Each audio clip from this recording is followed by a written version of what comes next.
I want to thank everybody at UALR for having me back.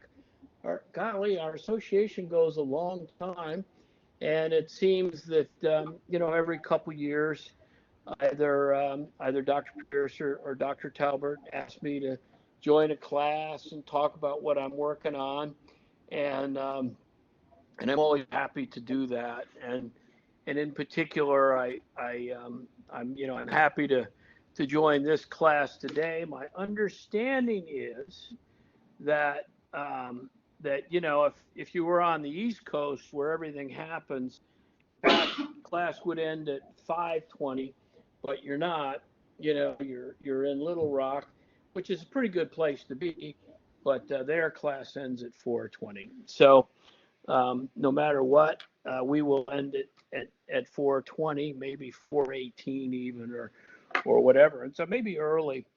I've been working on this business of organizing for data um, for a very long time, and sort of if you think about the way a company works, it's got to organize itself somehow, and so it can organize itself into business units, it can organize itself into the departments and then teams and so on, and no matter what organization you take, it's going to be good for some things, and it's going to be bad for other things. And from my perspective, the unfortunate reality that we in the data space live with is that that it's organizations are certainly not optimized for data, and you can think about that in a variety of ways, and we could probably have a long discussion of why that is. But the simple way I think about it is data creates value as it wins its way left to right across organizations, across the organization chart. But we manage north and south, we manage up and down. And so the way we create value with data and the way we manage, they're 90 degrees apart. They're orthogonal to one another, and just lots and lots of things make for inefficiencies in that. And now, by the way, I mean, this is no surprise. I mean, if you're a student of management, you kind of know that there was this thing called industrialization, that depending on where you were, started taking place 180 years ago, and it still is going on in some parts of the country. But the fundamental idea of industrialization was sort of separation of work, division of labor, if you will. And so if we've got a car, then the car is going down the assembly line, and Jennifer Daniels puts on the tires, and Liz puts on the doors, and I spray paint it, kind of thing. So that like division of labor, and that worked really, really great. The organizational form that we have now really set up to advance industrialization, and it was really effective. But we manufacturing spends a whole lot less, is less and less important, and so we're left with these organizational structures that were really, really great, variously 50 or 100 years ago, and so, but now they're sort of legacy, and they're getting in the way, and so I want to talk about some ideas for better organizations for data. As you can see on this slide, my latest book is called People and Data. It was out, I don't know, middle of the year. It's the most important thing that I've done, and it's a product of I don't know. It's my career spent helping companies that are struggling with some of these issues, and I've been lucky enough to write up a bunch of articles, and I've worked with I don't know, hundreds of people in various ways. Okay. Just, a little bit more background about me. Before I hung up my own shingle, I led the data quality lab at Bell Labs a long time ago, and my advanced degree is in statistics from Florida State. So there's sort of two real points in people and data, and the first is you got to get everyone involved. And then the second is that data is a team sport. And obviously, I've crafted those as sound bites so that people can wander around and attach them to things. But we're going to come to those themes again and again and again today. Now, so I want to sort of review the research and the experience that led to people and data, and it really started. This sort of part of it.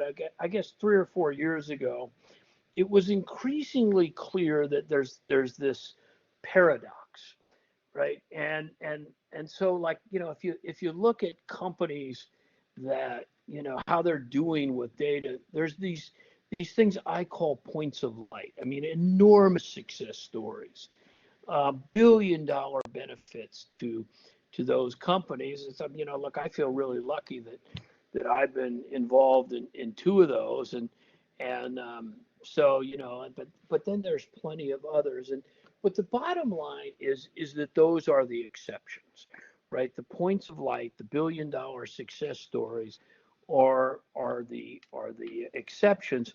Almost all companies are struggling. By the way, I'm going to use the term company. I've spent less time in the public sector. I mean, enough to have an inkling that the public sector isn't so different than the private sector when it comes to data, but I'm on surer ground in the private sector. But anyway, most struggle, and the first point is that quality is low, and we'll look at some statistics there on that point, and the associated costs of poor data quality are enormous. I would assume that you have some study of that somewhere throughout your program. This idea of technical debt is high and growing, and so basically, technical debt is sort of the cost we pay to make it a little bit simpler than it is, because our computers don't talk well to one another. The third point is that the failure rate of data science efforts is high. I mean, this is one of these things that it's really hard to measure. What exactly constitutes success, right? So suppose you're just doing an experiment, does it really count, and so forth. But everything I've seen suggests that the failure rate of the data science efforts is north of 90%, and certainly in a lot of companies where they're doing a lot of work, they may have a successful project or two, but they haven't paid back for the entire program.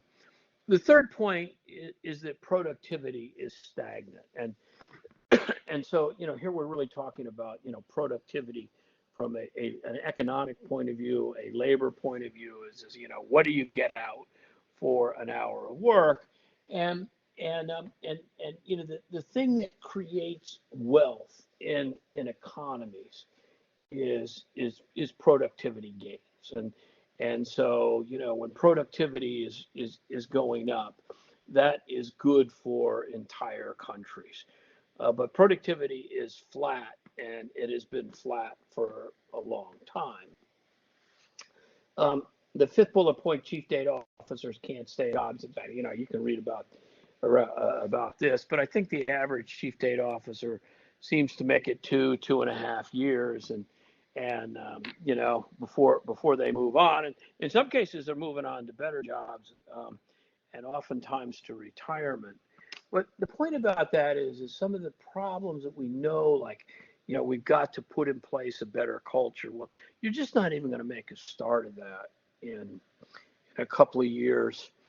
Um, the last point I use with care, and and sometimes I don't even use it, but the I chose my verb carefully. A data science, excuse me, data governance annoys people. Data stewardship annoys people. It's hard to get people who really want to do those jobs. It's hard to get people who want to do what governors recommend and what stewardship recommends. And when I say annoys, I mean sometimes it's worse. There's a lot of people who are pretty darn fed up with it, and opinion ranges, but most people I talk to, kind of say, yeah, it's the way we're going about this now. That's not saying we can't change it, but the way we're going about it now is not working. And so anyway, so so for the past several years, I've been on a sort of multi-year effort to sort out why this is. And just one thing you should know about me is I'll take good ideas from anywhere, right? I will, steal is not quite right because I'm very very careful at attributing things to good ideas. But some of my favorite things that I've learned about data and how data is going to go and how cultures go. Like um, the Sleepwalker is one of my favorite books. Books on leading change and so forth, competitive strategy that would apparently have nothing to do with data, win their way into my orbit. And you can see over the last several years, I mean, so I work very, very hard with lots and lots of groups. There's a little study group set up on on data science and work on common or shared language with Dave Hay and Luongo Yankee, John Zachman, and so forth. And I've been really really lucky in this pursuit that I'm fortunate to publish 4 or 5 articles a year in Harvard Business Review or Sloan Management Review, and so there's nothing to sharpen your thinking like feedback from an editor like Courtney Cashman or Tom Stackpole or Ally McDonald, and so I've really had that benefit. The other thing is, as I mentioned before, but clients who are willing to try new things, who are unsatisfied with their current results and are really trying new things. So anyway, the way I did this work was as follows. It sort of shake a tree and there's another thing in data like data visualization or governance or monetization or ethics or whatever it is. And so, in my trying to resolve the paradox, I put things into 5 buckets. And the first bucket was quality data. The second is it's okay. Well, you got high quality data. How are you going to put it to work? How are you going to monetize it? Organizational capability, technology. Look, I mean, you're not going to do anything without organizational capability, and you're not going to do anything at scale without some pretty good technology. And then this business of defense. So a lot of things that it's in defense, ethics included in defense, following the law, following GDPR regulations. Staying out of trouble with the law. To put those things in defense. The point about defense is you're not going to make any money doing them, but you have to do them nonetheless. And so for each one of these categories, I developed something called a force field analysis. And if you don't, force field analysis is this brilliant tool.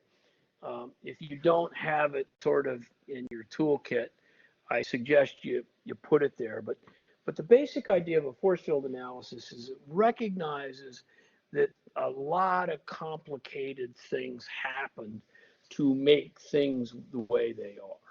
And some of them are positive and some of them are negative. And so the way you conduct a force field analysis, you draw a line across the center of a piece of paper, or it could be a virtual piece of paper, it could be a whiteboard or whatever it is.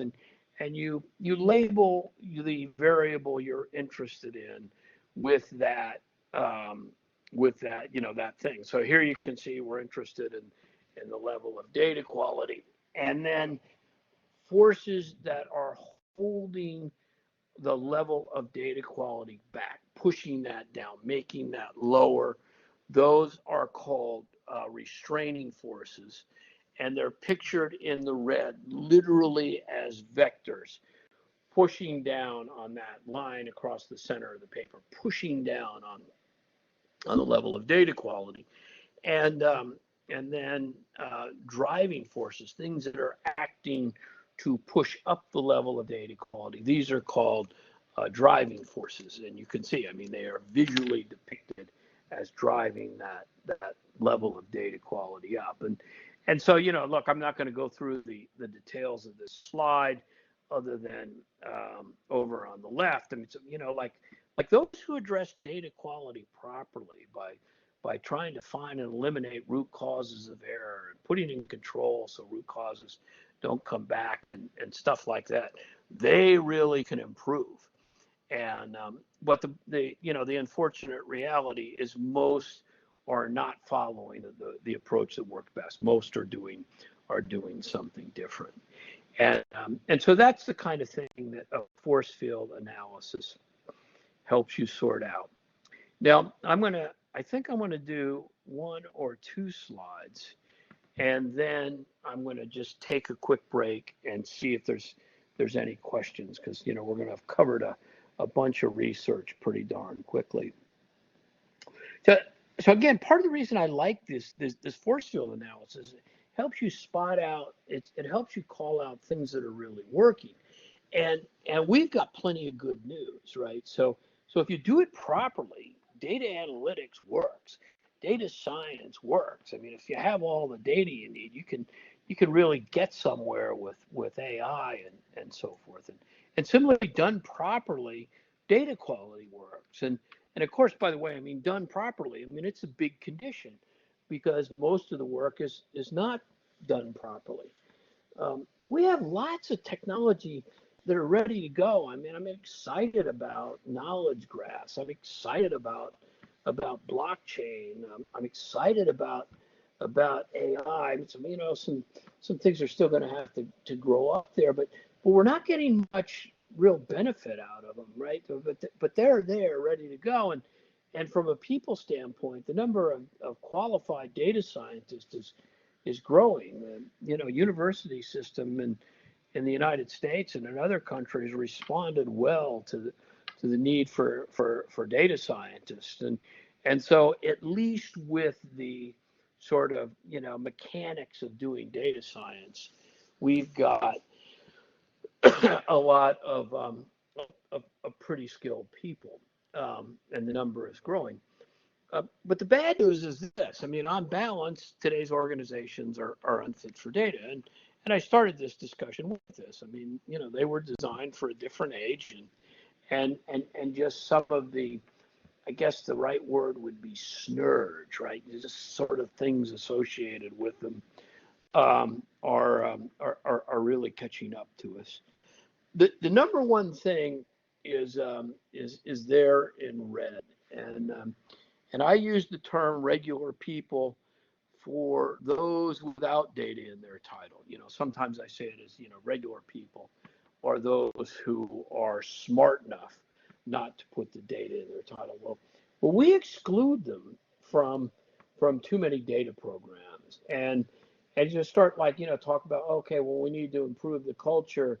And over here, we got this elite group of data scientists and data governors and so forth. And everybody else is sort of left out in the cold. Well, you're not going to change the culture with only a couple of percent of people involved. And I'm going to say more about that in a little bit.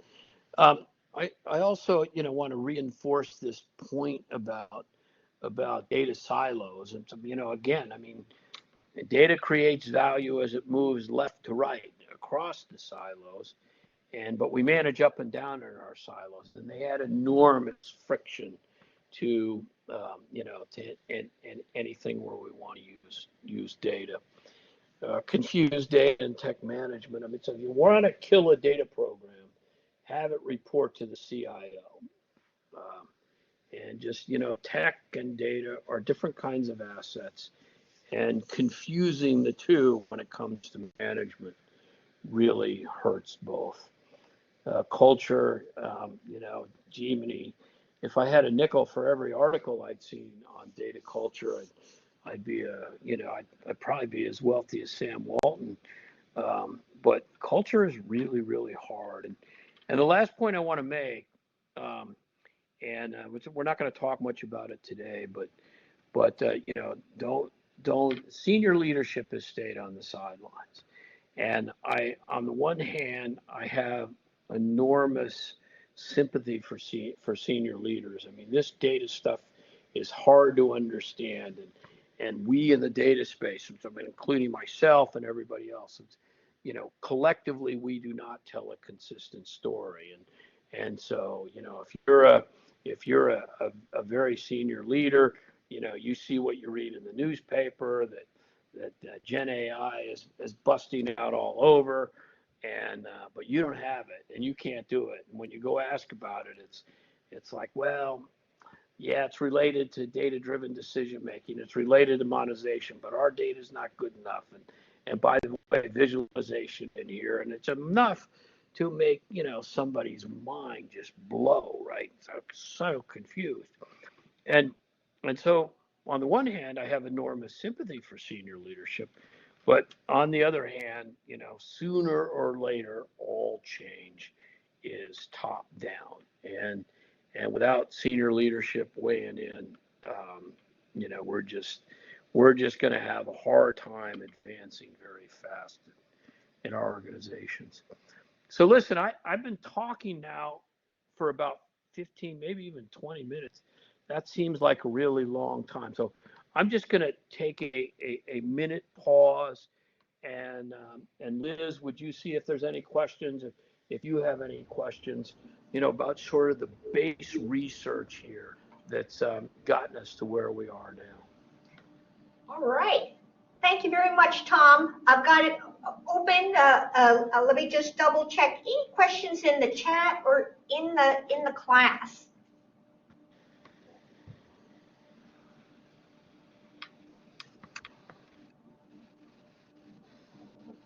Let's give folks a moment here. Yep. So one thing I'll let you know, I noticed about this class, we have a lot of folks that I think they have had some work experience in IT, but they haven't been beyond the sort of entry-level tech positions. So, so for a lot of them, I think they're kind of new to the business that is data. So, I mean, that, good. I'm really glad we're having this discussion, than now. I mean, I think that, after you've been at work 10 years or whatever, it's most people are, they sort of buy into the way organizations think about things and the way they do things. And we're just not getting very far very fast. So, in your first job, then, maybe today, go, I can't calibrate what Redman's saying, but stick it away in the back of your mind and let it come to the front of your mind, day in and from time to time, and try putting some of these ideas to work. In particular, if you want to be in data, get out of IT. It's so much tougher. Now, I want to, then I'll tell you what, I mean, again, I'll stop again in about 15 or 20 minutes, see if anybody has any questions. I want to back up this point about the importance of regular people. And so the logic of this slide is in the leftmost column is a step in completing a data science project. In the middle column are the roles that regular people must serve. And then on the rightmost column is what happens if the role is not served. And so so look, I mean, I'm not going to go through this slide other than one row, which is understand the problem, right? And it's sort of like, you know, every good data science methodology starts with some version or other of understanding the problem. And the fact of the matter is you as a data science, often your data science center of excellence or where you are, I mean, there's no way you can understand the business problem. And so unless you're working with business people who can really clarify what what direction the business is going and what they need help with, if you don't have that, I mean, so you can analyze lots of data and maybe come up with some models, but basically you're on a fishing expedition. Basically you're shooting at a target with blinders on, and it's just dumb luck if you happen to hit something. And so this is one of the reasons that I emphasize regular people. The second one is in data quality, and I don't know how much you've learned about data quality, but essentially, quality is about fitness for use by this person over on the right, the data customer. And of course that data is coming from somebody over on the left creating that data, right?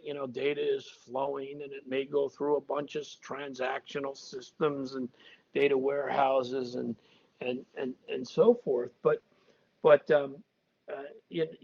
and large, if the data customer has not sort of stepped up and explained his, her, or their requirements to the creator, then it's very unlikely that their needs are going to be met. I sometimes say, well, you determine it's determined whether or not the data is of high quality when the customer uses it. But by and large, it's set the moment the creator creates the data. And everybody in every company, practically every day, often simultaneously, is a data creator and a data customer. And these are the most important roles in all of qualities: a data creator and data customer. You talk about, well, how are we going to run this? And the essential question is, how are we going to get large numbers of data creators and data customers involved? By the way, if you just ask a person, did you know you were a data customer?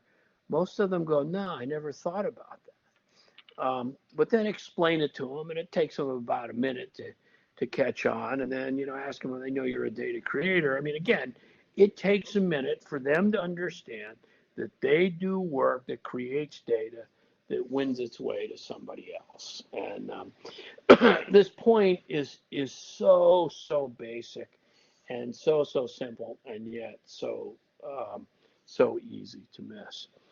Now the bottom line is we can do this kind of analysis for anything in the data space. We can do it for architecture, data-driven decision making, digital transformation, monetization, and you get the same point, that you can't do the work well without regular people. And yet too many data programs exclude them, or even worse, view people as part of the problem. It's, like, I really kind of get annoyed at that, right? So, well, people don't know what they're supposed to do. People, behave in unexpected ways. People do this, people do that. But absent some instructions, I don't know how people are supposed to know what they're supposed to do. So, people say, well, make better decisions, and some people are sitting there going, well, what am I doing now wrong? I mean, show me a bad decision I made, and there is no answer for that. And so there's a part of it that is just kind of dumb, excluding them, and then there's a part of excluding regular people that, quite frankly, I find is offensive. And anytime it crosses the line of people are part of the problem, then it's pretty offensive. And so this is the number one reason we've got to get people involved. and that is, we simply can't do the work without them. I want to build on this point and say, note that well, most data management, most actual work on data management, on data quality, on setting up tables and so forth so people can do their work. It's not done in organizations with data management or data governance in their title. It's not done with people with data in their title. And like I spend a lot of my time in the bowels of organizations. I particularly like talking with salespeople. So we'll start there. And sales, I like salespeople because, first of all, I mean, they think so differently than I do. You can always learn a lot from them, and also they make money, and money is kind of essential for the organization. So the first thing I do is well, I ask them to tell me about their jobs, and so what do you do? And usually it's well, we call on leads, we explain the values of our products and services, and we try to turn prospects into customers and book their orders. And so, okay, well that sounds like pretty cool jobs. Where do you get the leads and the prospects, and then all of a sudden their faces falls off. Oh yeah, we get those from marketing. And it's and I go, well, why the long face? And the answer is usually of the form, well, we have to spend a whole lot of our day fixing that leads data so we can make those sales calls we're supposed to make. And it's okay, well, if it's such a big part of your day, I say, then you must get some training on this and instruction, some support on how you correct this stuff. And by now people know I'm just, kidding with them. It's of course they're not receiving any training or support.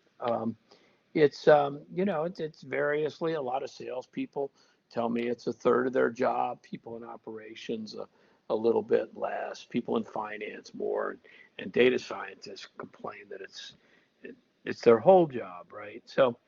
Um, so that's well. Have you ever thought about reaching back to marketing and telling them what you want? And man, never thought of that kind of thing. Um, it's too bad. So then I asked them, well, okay, you get this bad data from marketing. What do you do to ensure the people in operation who are going to take your customers and your orders and deliver them stuff? What do you make sure? What do you do to make sure that they don't have the same problem? And once again, I get that same blank there. We never think about the next person or department or organization in line. And well, do you think you send them bad stuff? And some go, no, but many of them admit that of course they do. And this process continues. Remember, I said earlier that data create value when they move to left to right across the organization. Next in mind can be the warehouse, which has to make sure we have plenty of stuff, and finance and so on. But eventually, data scientists are on the back end of this process, and there is an enormous amount of inefficiency in this process. Okay, so if you want to do anything about quality, this is where you've got to go. This is you got to go here. You got to get people involved in articulating their needs and finding out what the next person or process or department needs. And so okay, so these 2 points, we can't do the work, can't do any data work without them, and they're doing most of it now. 2 immediate implications, and the first is all projects should start by asking 2 questions: who do we need to be involved, and how do we get them to sign on? And all things at the program level. So a project has a beginning and an end, and there may be a big project, but small numbers of people relatively involved. Programs are organizational wide, and all programs should start by asking how are we going to get everyone involved. And the slightly, go ahead, did I hear a question? The slightly long. I was going to say, I don't think we have any questions. Okay. The slightly longer term implications are, well, what is it you want people to do? And too many. It's easy to say, well, people aren't doing what we need them to do. Well, what is it you want them to do? and so this is step one. So companies and I dare say that people with data in their title should have a heavy hand in defining what it is they want regular people to do. And then they should reorient their data effort people to, right, to help regular people become effective in their role. I think, sort of like, if you're a data person, maybe you're 1% of the organization. If you're a regular person, you don't spend all your time on data. Maybe you spend 50% of your time on data. And so, so there's sort of like this 50-to-1 ratio of where the work is being done in the data groups or in the regular people's groups. And this just underscores how if we can get regular people to become effective, we'll have far, far more impact than than we will if we just do our data jobs perfectly. And the third implication is we talked about, your organization is supposed to make it easier for you to do your job.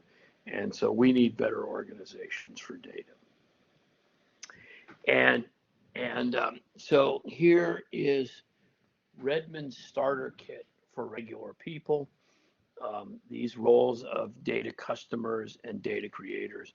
I can't emphasize these enough. Almost all data programs should start with these.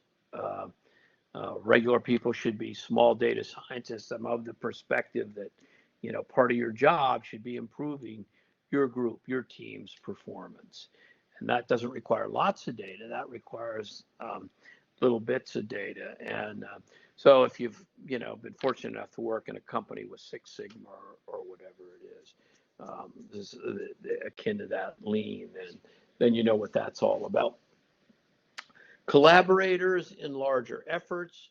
We talked about how you can't do a data science project without regular people helping point the way to the business problem. A lot of talk about, security and privacy and ethical use of data, and the responsibilities there I liken to as guardians of the company's data assets. And we all, every one of us in every way, in groups and our individual decision makers, and individual decision making, just need to get better at that. Now, I want to just make this point. I don't know if we're going to have a chance to talk about it further, but almost everybody right now, their data job is to clean up crap sent to them by others so they can do their real job. And here with these roles, we are trying to minimize the amount of crap that they have to put up with. We're trying to get them more proactively in using data in their jobs in more powerful ways. And I don't want to say everyone enjoys this work, but almost everyone enjoys this work and find it empowering. So, these things, okay, may appear as, oh, hey, lucky you, we got some more work for you, right? But almost everybody, once they've received the training and understand what's necessary, they find this stuff empowering. Okay, and so that leads to the following: better organization for data. And you can see that I've put regular people right in the middle. Our core data teams, be they focused on quality or governance or data products or whatever it is, right now, they still got some line work to do, but they have a major role to play in helping regular people be effective. We're having good luck with a concept called embedded data managers. So remember, there's regular people. There's about 99 of them for every one data person, and so one person is not going to be able to help 99 do their job, but these embedded data managers in the line help create the leverage that the core data teams need.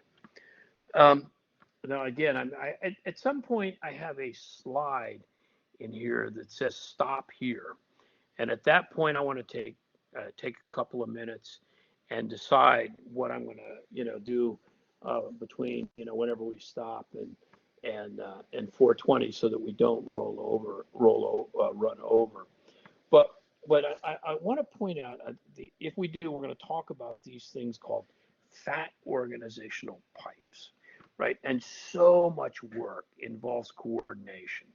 So much of it, data is moving left to right across the organization chart, and so how is all of this going to get connected? And so over the years, a whole lot, I want a good half dozen really powerful organizational paradigms to help coordinate work have been developed, and they're not commonly used, but when they are used well, they are extremely effective. And I urge you, as you get into work, it's okay, like, what are these pipes? How, by the way, I call them pipes. It's like, high bandwidth pipes.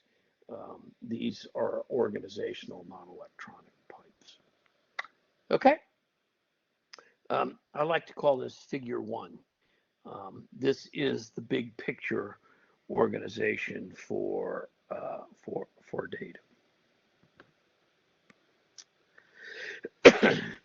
Okay. So what I'd like to do now is I want to give an example of what this looks like in practice. I'm motivated. I pick quality. Obviously, I'm incredibly biased there. I've been working on quality my whole career, and so I freely admit that bias. In fact, I wear it proudly. But I think I'm correct about the problem and the opportunity. And again, I mean, all roads lead through quality. The other reason I talk about quality is you can use your favorite favorite sort of analogy. It could be that a journey of 1,000 miles begins with a single step, or many hands make light work, or whatever. But the bottom line is, organizations, they move by not doing hard things to start. They move with some relatively easy getting started steps. And quality presents some relatively easy getting started steps, in particular around this notion of customers and creators. Everybody is a customer and creator. And usually it only takes about a minute for them to acknowledge that they're in those roles. And within 5 or 10 minutes, you can get them discussing what it would take to be a better customer and creator. Okay. Here is the sort of summary about current state. I call this the 3-16-30 slide. 3% is the best estimate we have now of the percent of companies' data sets that meet basic standards. And look, I mean, so quality depends on the customer and the use. And so, this is really, really basic things. Is this stuff obviously correct? is it obviously wrong? And so this work is work that Ty Nagel and Dave Salmon and I worked on. We first reported on in Harvard Business Review. That article is 4 or 5 years old, but we've been able to supplement that up until a couple of years ago when it became harder and harder to get company data. But this 3%, I mean, I hope it really scares you. Data is not to be trusted. And that's what the second figure gets at, is that by and large, managers don't trust data. Only about 1 in 6 trust the data that they use every day. I mentioned earlier that everybody's job, has this business where they're, doing some cleaning up of data that somebody else gave them just so they could do their job. And best estimate averaged across the organization comes from McKinsey, 30%. NVA stands for non-value added work. So, that's work that they would not have to be doing if the data were trustable. And again, I mean, so, like inside the bowels of an organization, the number may be around 30%. And in small groups like finance, I talk to chief financial officers, from time to time, say, yeah, 3/4 of my staff is staff time is spent on data issues. Data scientists 80%, and of course, I mean that doesn't even factor in the fraction of projects that fail, and so I've already mentioned that bad data adds enormous friction to day in and day out analytics and monetization, but it is positively scary when it comes to AI. Okay. And I don't know, it's like AI, you just lose your ability to look at things and see if they make sense. So, do not trust the data. When in doubt, don't trust it. Now, how did it get to be this way? And how did it get to be this way? In the middle of this picture is a woman that I've nicknamed Stephanie. I've named her Stephanie.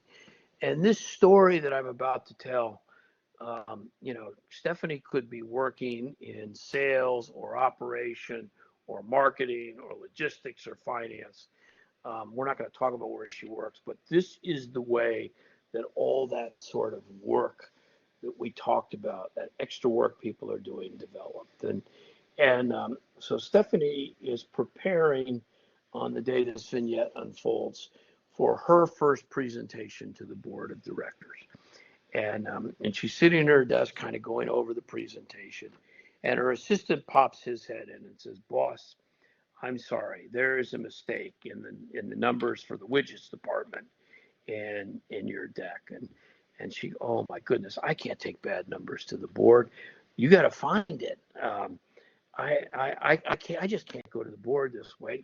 Imagine she's nervous and scared and everything. But the good news is her assistant, taps into the assistants network in the company and finds somebody in widgets and pops his head back in about an hour later and says, "Boss, I got better numbers for you. I've changed them in your deck.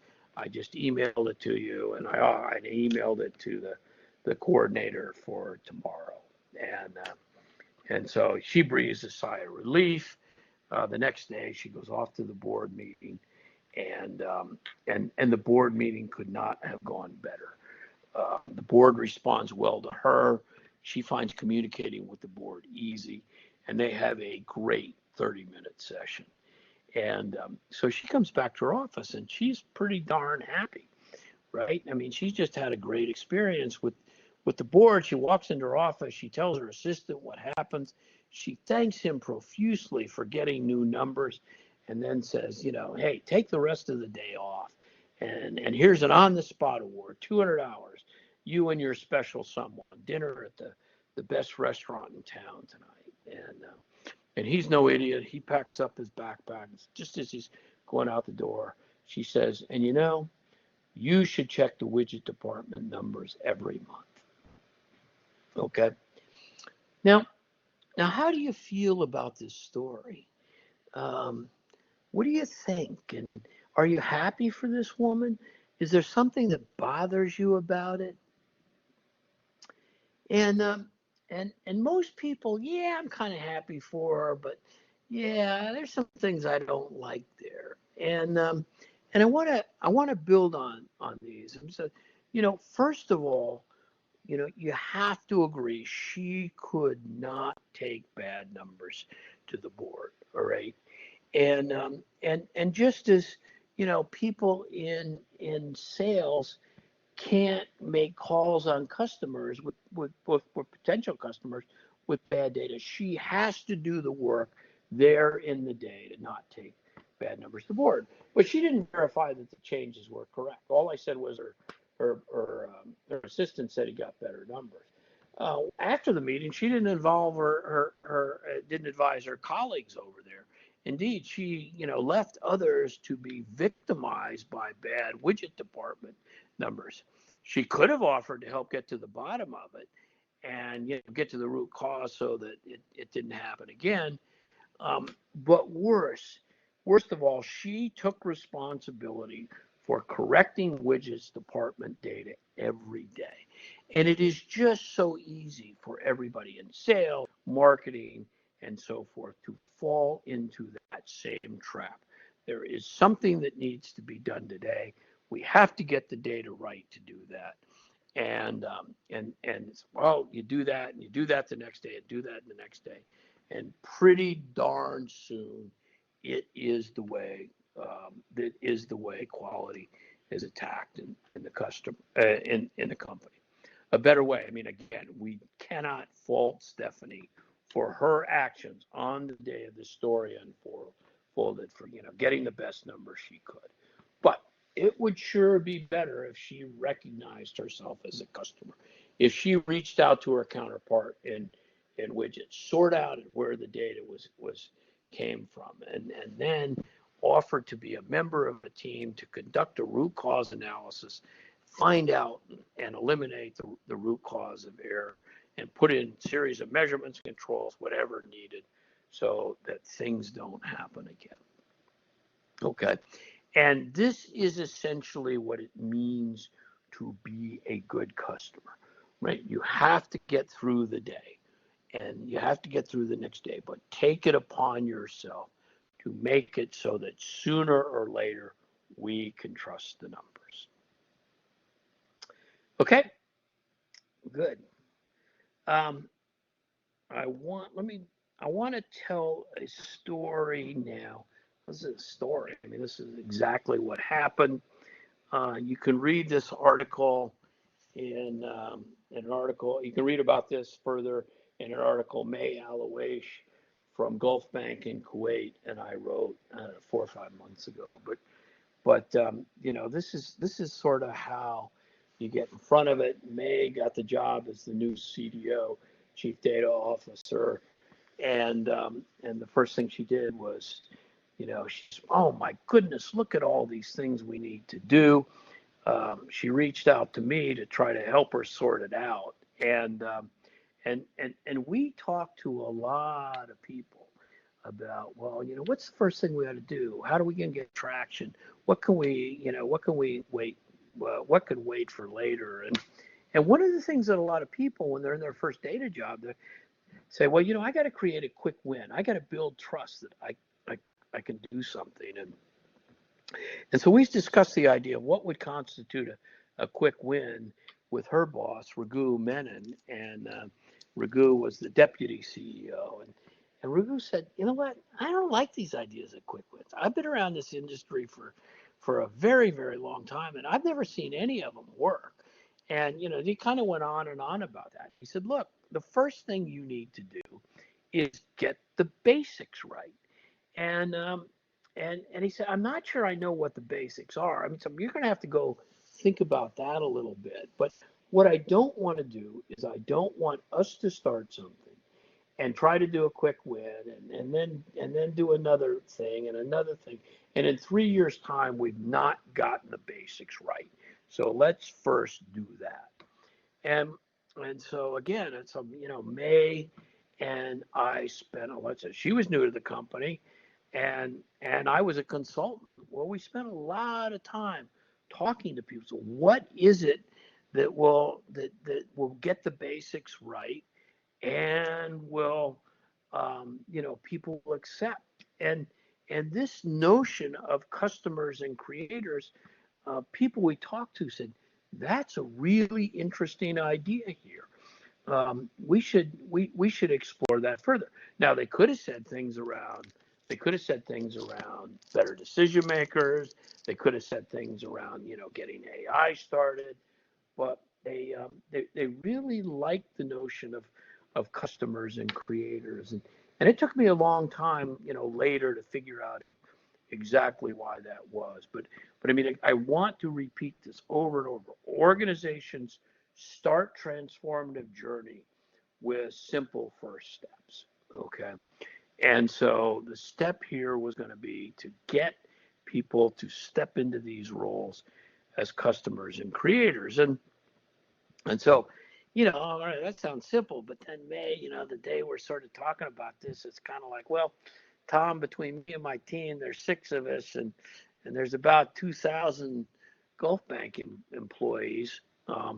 How are we going to get to all of those? And you may recall from my figure 1 slide, the notion of embedded data managers. Okay, well, May, you need to set up this network of embedded data managers. And we noodled on that, looked at the organization chart, and we probably need on the order of 40 of those. And but even that task, how would May recruit 40 ambassadors? Oh, by the way, I'm sorry. May changed the term embedded data managers to ambassadors, and it's such an improvement. It's language that worked extremely well in Gulf Bank, and but even recruiting 40, how was she going to do that? And so instead, she went to the management committee, and she hadn't even completed her second cup of coffee, metaphorically, at the bank, and said, "Look, I've negotiated. This is what my job's all about with my boss, and to do this, I need to recruit this network of embedded of ambassadors. I need your help doing this." And this is a relatively simple step. Senior leaders can name people to step into part-time roles pretty darn easily. And so the management committee came through and named 140 ambassadors. And so we're seeking 40, and now 140 were named. And so now the task of training up ambassadors and getting them to take on their roles. And you can imagine, so you're sitting in your office one day, and the big boss comes down and says, "Hey, I got this added work for you. You get to be this data ambassador," kind of thing. What's that all about? Well, I really don't know, but go off to this meeting, kind of thing. And so even though ambassadors were named, May still had to bring them into the program. And the way she did that was she offered world-class training, right? The value proposition here is we're not going to make you a data scientist, right? That's beyond scope. But you see data is becoming more and more important. So what we want to get you involved as being the tip of the spear in your department on this data stuff. And so she put together a world-class training program, consisted of about 5 half days, a lot of it very hands-on. Each session included some assignments they did back on the job. And with that, then, a data 101 for everybody. Some 1,800 people got trained up. And with that, then, hundreds of quality improvement projects resulted. And so, we're only 2 years in, but you can really see this is beginning to change the culture.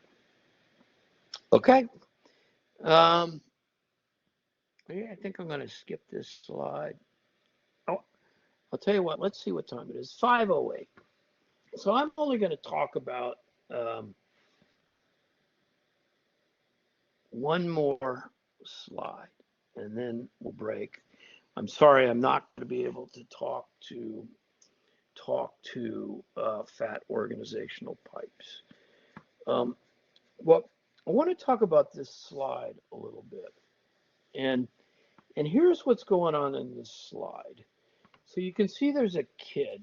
He's um, he's about 6, and in the past couple of days, he's been trying to learn to ride a bike.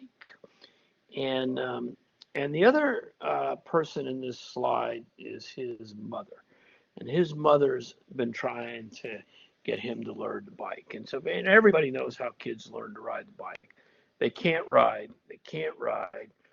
They may fall and get scared. They can't ride. They can't ride. They can't. And then all of a sudden they can ride. And this picture is taken about 1 minute before this kid's first ride. And he's only going to go a block or two, and then he's going to come back and he's going to take another ride and he's going to go longer. And all that's going to happen in the next minute or two.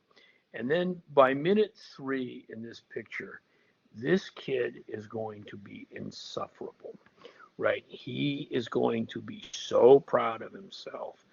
He um, he now, it's the bike represents freedom. He can wander around his neighborhood. He can do stuff like in the next days, he goes, well, we should call grandma and grandpa. We should tell them about this. Look, mom, I can ride with one hand, right? So look, I can go all the way around the block. I mean, the kid has empowered himself to ride a bike. Okay. And the mom's taught him, right? But I mean, nobody, can get the kid over the fear and get him to understand sort of like, the little things he has to do to maintain balance. The kid has empowered himself to ride the bike. And so it is a great day for the kid. It is also a great day for the mom. Okay. And the mom, has been in this supporting role. And the reason I bring this up is this is the change that we're attempting to make. Rather than doing the work, rather than riding the bike, right? We in the data business get to, change our jobs to becoming the mom, right? To helping get all kids in the organization to ride the bike. Um, Now, Jennifer Daniels, who works with me and is on this call or something, she and I have coined the term the data generation for people like this kid who've empowered themselves with data. Just one story. The first time I saw this, I was at AT&T at the time. I was helping AT&T with a program to improve some bit of finance, and it was at a party. We'd succeeded in one part of the company. The party was actually on Baltimore Harbor, so I don't know if you've been there, but it's a really cool place. And we were out on a boat with a celebratory dinner, and I'm wandering around talking to people and just asking how it goes. And so I talked to one woman. I said, well, how'd it go? And she said, Tom, I've been with this company 20 years, and I've got myself a couple of promotions, but I've never had any control of anything, right? I've just, so basically doing what I'm told, working hard day in and day out. But this was so different, right? She said, I got to use my brain. I got to figure things out. I got to negotiate things with large number of people. I got to work in teams. People listen to me. And Tom, I'm never going to change the way I work again. She had taught herself to be that kid. And so I was not the mom in this particular case. I was teaching moms, but it is the best feeling in the world. And so this is the sort of transition that we're talking about, right? This business of putting regular people into jobs front and center. So I think this is an awesome place to stop. I'm going to end the show and stop presenting. Presumably that will come up. And just see if there's any questions or comments about what I've talked about today. So Liz, I'm going to hit this close collaborate panel. Cool. All right. I still don't see myself. Let me just see. Nope. I'll make sure. Maybe. Well, I've sort of got like this nice infinite thing going on. I don't know if I can Right. that. There should be something where next to the share application screen, you can click on I was going to say, should have a stop sharing. Recording in progress. Oh, no, that's good. Let me see if I can force it. Oh, you're back on the screen. Yeah, we forced it. Good. All right. So now this is really, I'll tell you, Tom, some of the things I was thinking about is I think what's so interesting about your talk, and I want to impress the students, it really is a culture change. There is not going to be a technological solution for us. Now this semester I'm having the students work with Elation, which is a great data catalog tool. But it was interesting. One of the things that I felt about Elation is it was great for like data analysts, but I'm not sure how much regular people would necessarily get out of the data catalog. And it maybe gets back to what you were saying is how do you create the pipelines, the organizational pipelines, because we're talking about how to put data quality into the hands of an admin or I mean, we're not just talking, as you say, you've got the role of IT, but we're talking about putting this into the business user's hands. And right. And it's interesting. I'm not sure, as nice as Elation is, when I think about that data catalog, I'm not sure if it's really going to help people, aside from, as you say, getting folks together on a Friday afternoon to talk about these issues and to kind of come up with a game plan for what you're going to investigate in order to get to the root causes. Right. So look, I mean, the longer I go, I mean, the more firmly set I get. I am on this, but these people I call regular people, the people who do real work, they're the people who make money, and it's their uses of data that really matter. I mean, they're the people who turn turn prospects into leads and leads into customers and customers into sales, and deliver the stuff and count the money, right? And make the decisions. And I don't want to say, I don't want, IT of course is relevant, to all of that. But I mean, until you get sort of, like people sort of, into this kind of thing. I mean, the IT is more of a burden than it is a help. Yeah. Right. And so every time that we've gotten people switched on, let me say it this way: take care of the people stuff, and the technology takes care of itself. Yeah.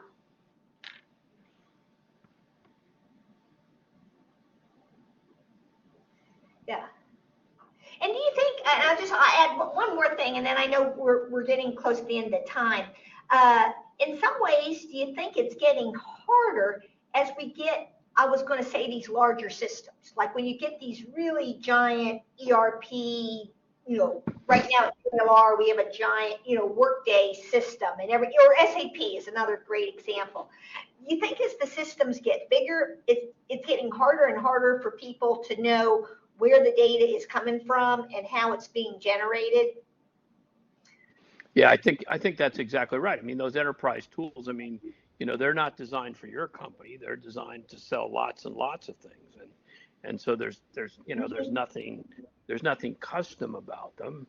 But they're also going along with, we're building stronger and stronger organizational silos too. And so, it's one thing to say, well, how am I going to navigate the system? And that getting harder is bad enough. But when you can't find out who in the next department over to talk to, Right. that's even worse, right? Yeah. And there's no doubt that it's just become harder and harder to do this. So one of the things too, I mean, it's sort of been exacerbated by people not being in the office, right? Well, if everybody's in the office, you can sort of wander down to the sales Yeah. department, right? And can I talk to somebody? Um, but if you go down there and nobody's there, it's way harder. Um, Lots and lots of factors are conspiring to make silos more difficult to get around.